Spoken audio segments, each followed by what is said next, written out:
بسم الله الرحمن الرحيم. يا أيها المزمل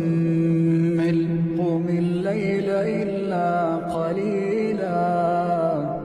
نصفه أو انقص منه قليلا أو زد عليه ورتل القرآن ترتيلا إنا سنلقي عليك قولا ثقيلا إن